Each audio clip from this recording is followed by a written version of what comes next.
ওয়াকফ বিলের বিরোধিতায় সিদ্দিকুল্লাহ চৌধুরীর ডাকে, তৃণমূল কংগ্রেসের নেতার ডাকে এবং তৃণমূল কংগ্রেসের আশকারায় যে আন্দোলন হয়েছে এবং এখনো চলছে হিংসাত্মক আন্দোলন, এবং সেই আন্দোলনের সময় কলকাতাতে একটি গাড়ি থেকে, যে গাড়িতে রামনবমীর এবং ভগবান রামচন্দ্রের ছবি দেওয়া পতাকা ছিল, সেই পতাকা খুলে ফেলা হয়েছে। তার প্রতিবাদে আমরা শান্তিপূর্ণ প্রতিবাদ করছি এবং আমরা ভগবান শ্রী রামচন্দ্র এবং বজরংবলীজির ছবি সহ পতাকা, গেরুয়া পতাকা, যেটা হিন্দু ধর্মের প্রতীক, হিন্দু সংস্কৃতির প্রতীক, ভারতবর্ষের সংস্কৃতির প্রতীক, সেই পতাকাকে বিভিন্ন গাড়ি এবং বিভিন্ন বাড়িতে আমরা মানুষকে আগ্রহ প্রকাশ করছি। মানুষ আমাদেরকে যেখানে যেখানে বলছেন আমরা লাগিয়ে দিচ্ছি। আমি যে বাড়ির সামনে দাঁড়িয়ে আছি সেই বাড়িতেও আমরা গেরুয়া পতাকা বেঁধেছি। আবার উল্টো দিকের বাড়ি দেখুন, সেখানেও গেরুয়া পতাকা, অ্যাংরি হনুমান সহ সেখানে উঠছে। মানুষের অভূতপূর্ব সারা, মানুষ বুঝতে পেরেছে যে এই সরকার এইভাবে যদি চলে তাহলে আগামী দিনে পশ্চিম বাংলাদেশ তৈরি হয়ে যাবে, ঠিক যা বর্তমানে মুর্শিদাবাদ জেলার অবস্থা হয়েছে। মুর্শিদাবাদে যে বেলাগাম যে আন্দোলন চলছে, যে সংশোধিত ওয়াকফ বিলের প্রতিবাদে, এই যে আন্দোলন রাজ্যে ছড়িয়ে যাচ্ছে, এটা আন্দোলন নয়, এটা হিংসাত্মক এবং প্রশাসন সম্পূর্ণরূপে ব্যর্থ। প্রশাসন সম্পূর্ণরূপে ব্যর্থ। এই রাজ্য সরকার এবং রাজ্য পুলিশ অপদার্থ, রাজ্য সরকার অপদার্থ, রাজ্য পুলিশ কিচ্ছু করছে না। আমি বলে দিচ্ছি এই মুহূর্তে লাইভে আপনারা দেখান, এই মুহূর্তে থানার উল্টো দিকে যেখানে লেগেছে, সেইখানে থানার উল্টো দিকে যে একটা বড় হল আছে, সেই হলে অস্ত্র শস্ত্র সহ বোমা বারুদ সব মজুত করেছে গাড়িরা। পুলিশও জানে, থানার উল্টো দিকে পুলিশ জানবে। একদম শাসক দলের প্রত্যক্ষ মদতে হচ্ছে। মমতা বন্দ্যোপাধ্যায় চেষ্টা করছেন মুসলিম ভোটকে কনসলিডেট করার জন্য। যেহেতু পশ্চিমবঙ্গে বিগত দিনে দেখা গেছে মুসলিমরা ধর্মীয়ভাবে একত্রিত হয়ে পোলারাইজড হয়ে ভোট করে, হিন্দুরা করে না।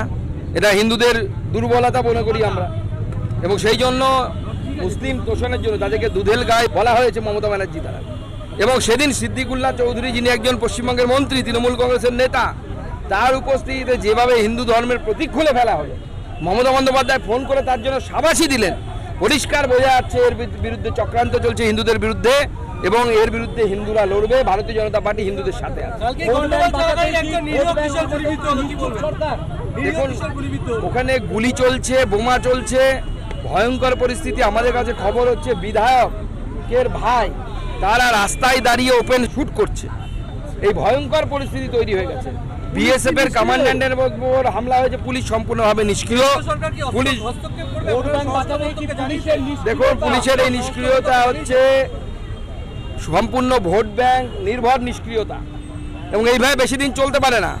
মমতা বন্দ্যোপাধ্যায় যদি ভাবেন হিন্দুদেরকে ভয় দেখিয়ে এইভাবে দমিয়ে রাখবো, আগামী দিনে কিন্তু শান্তিপ্রিয় হিন্দুরা বাধ্য হবে আইন হাতে তুলে নিতে। তখন কিন্তু গোটা রাজ্যে থামাতে পারবে না। মুর্শিদাবাদে আমরা কম আছি, আমরা জানি, কিন্তু আমরা নদিয়াতে আছি বেশি। আমরা যদি শুরু করি তাণ্ডব নৃত্য, শিবের তাণ্ডব নৃত্য কিন্তু শুরু হবে। মমতা বন্দ্যোপাধ্যায়কে হুঁশিয়ারি দিচ্ছি, এখনো সময় আছে।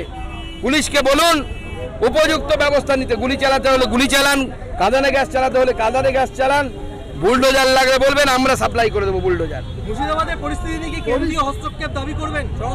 প্রয়োজনে কেন্দ্র সরকার করবে, যা করার সেটা করবে। আপনারা কি জানাবেন? আমার সাথে নিয়মিত যোগাযোগ হচ্ছে, নিয়মিত যোগাযোগ। স্বরাষ্ট্র দপ্তরে এখন রিপোর্টের থেকে আমাদের ভারবার রিপোর্টের বেশি প্রয়োজন, এবং আমরা গতকাল কথা বলে আগ্রহ করেছিলাম মাননীয় গৃহমন্ত্রী জিকে যে বিএসএফ নামান। বিএসএফ নেমেছে তাদের এখতিয়ারভুক্ত জায়গায়, কিন্তু আপনারা জানেন কেন্দ্রীয় বাহিনী নিজে নিজে নামতে পারে না যতক্ষণ না পর্যন্ত রাজ্য সরকার চাইছে।